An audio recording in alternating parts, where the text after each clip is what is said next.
হায় রে জীবন, হঠাৎ করে কোথায় থেকে এক ঝড় এসে জীবনটা করে হলো তছনছ, তাই না ভাই?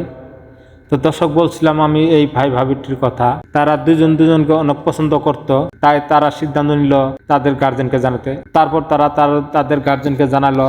তো জানানোর পর তাদের গার্জেন কথা বলে তাদের বিয়ে ফাইনাল করলো, এবং কি খুব আনন্দে ধুমধুমে তাদের বিয়েটা হয়। আর বিয়ের পর তাদের সংসারটাও অনেক সুখী হয়, কারণ তাদের সংসারে কোনো ঝগড়া বিভেদ কোনো কিচ্ছু নাই। তাদের জীবনটা খুব আনন্দময়ী কাটছে। তো এই আনন্দময়ী কাটতে কাটতে দেখ করে যখন বছরখানি হয়, তখন ভাবির গর্ভে আসে সন্তান। আর এই সন্তান একদিন, 2 দিন, 3, 4, 5 মাস, 6 মাস এই করতে করতে যখন 9 মাস হয়ে আসে, যখন ডেলিভারির সময় হয়ে আসবো, তার আগ দিয়ে এই ভাইটি খবর এলো তার ফ্লাইটের ডেট হয়ে গেছে। তো ফ্লাইটের ডেট হয়ে গেছে, তো কি আর করব, যেতে তো হবে। তবে শুধু আফসোস থাকলো যে সন্তানের মুখটা দেখতে পারলো না। তো এই অবস্থায় ভাবতে ভাবতে সে চলে গেল সেই দূর বিদেশে, যেখানে বাবা নেই, মা নেই, ভাই নেই, বোন নেই, এবং স্ত্রীর সন্তান কেউ নেই। সেখানে সেই একা একা যে থাকতে হবে। তো এইভাবে একা একা থাকতে থাকতে 6 মাস, 1 বছর হয়ে যখন জায়গা, তখন হঠাৎ করে কোথায় থেকে একটি কালো জানি ঝড় আসে। আর এই ঝড়ে তাদের সংসারটা হয়ে যায়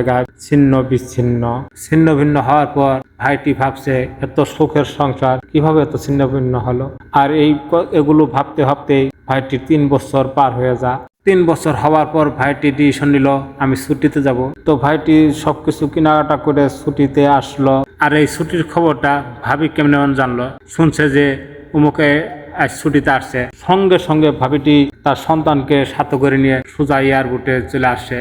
আর এয়ারপোর্টে চলে আসার পর যখন দাঁড়িয়ে থাকে, হঠাৎ করে দেখে বাচ্চার বাবা বের হচ্ছে। তাই দেখে দুজন সামনাসামনি হওয়ার পরও দুজন খালি শুধু তাকিয়েই থাকছে, কিন্তু কথা বলার মতো কোনো উপায় নাই, কারণ তাদের বিচ্ছেদ, তাদের ছিন্ন ভিন্ন সংসার ভেঙে চলে গেছে। তাই দুজনকে কেউ কাউকে কথা বলতে পারলো না, শুধু তাকিয়ে তাকিয়ে চোখের পানি ফেলে চলে গেল। সন্তানটার কাছে বাবার ডাকটা শুনতে পারলো না এই ভাইটি। আর এই অবস্থায় দুজন দিকে চলে গেল।